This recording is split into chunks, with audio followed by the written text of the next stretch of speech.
హల్లెలూయా. దేవుని వాక్యం సత్యమని అన్న దేవుడు ఏమంటున్నాడు? మీరు చింతపడద్దు, మీ గురించి మీకు చింతపడదు అంటే ఆయన మీద మన భారం. అందుకే ప్రయాసపడి భారము మోయించున్న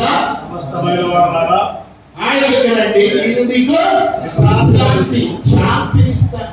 ఆ శాంతి ఇస్తాను. ఈ లోకంలో శాంతి మీకు శాంతి కలదు. హల్లెలూయా. అది కొద్ది క్షణం ఉంటుంది. శాశ్వతమైన సంతోషం, శాశ్వతమైన ఆనందము ఇవ్వడానికి దేవుడు నిన్ను నన్ను ఈ లోకంలో నుంచి ప్రత్యేకపరుచుకొని పరిశుద్ధులుగా నీతిమంతులుగా చేసి ఆయన వారసులుగా చేసుకొని మీ జన్మ హక్కు మీరు సంతోషంగా ఉండండి. కాకపోతే ప్రార్థన చేయండి. ఏం చెప్తున్నానండి?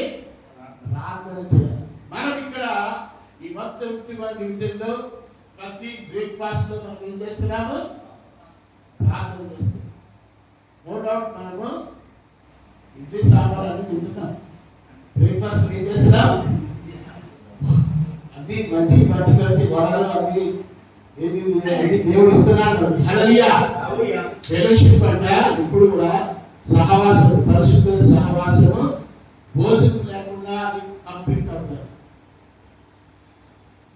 సహవాసంలో ఏముంటుందంటే పరిశుద్ధ సహవాసంలో చాలా చాలా ఇంపార్టెంట్, చాలా కార్యాలు జరుగుతుంది.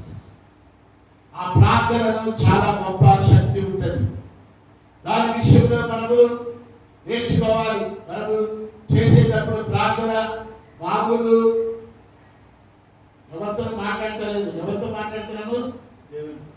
ఓమ్నిపోటెంట్ అంటే సర్వశక్తి గల దేవుడు, ఈ లోకమును కలుగజేసిన దేవుడు, ఈ లోకమున్న సమస్తమును నిన్ను నన్ను కలుగజేసిన దేవుడు. అంతేకాదు omni presence everywhere he will be there. ఇక్కడ ఉన్న దేవుడు అమెరికాలో ఉంటాడు, ఎక్కడైనా ఉంటాడు. ప్రతి వ్యక్తి హృదయంలో కూడా ఉంటాడు. మనకి ఇప్పుడు వరల్డ్ పాపులేషన్ 7 బిలియన్స్ దాటుతుంది. 7 బిలియన్స్ అంటే 700 కోట్ల మంది హృదయాల్లో కూడా ఉండగల దేవుడు. ఆమేన్. ప్రతి సమయంలో ప్రతిసారి నీతో నిత్యం ఉండడానికి ఉంటాడు. హల్లెలూయా. పరిశుద్ధాత్ముడు. ఆ విధంగా దేవుడు నిన్ను నన్ను ఏర్పాటు చేసుకొని ఆయన శక్తి కలిగిన దేవుడు ఆయన రాజ్యాన్ని ఇప్పుడు కలుపుతున్నాడు. ఆయన రాజ్యములు మనకి అనేకమైనటువంటి ఈ ఏమి ఇచ్చాడంటే ఆయుధాలు ఇచ్చాడు. హల్లెలూయా. ఏ ఆయుధాలు ఇచ్చాడండి? ఏ ఆయుధాలు ఇచ్చాడు? పరిశుద్ధాత్ముడు. Very good. పరిశుద్ధాత్ముడు మనకు అనుగ్రహించాడు. ఆయన లేకుండా మనం ఏమి చేయలేము. ఈ సృష్టి అంతా కూడా తండ్రి అయిన దేవుడు చేసాడు. చెప్పని కొట్టాడు.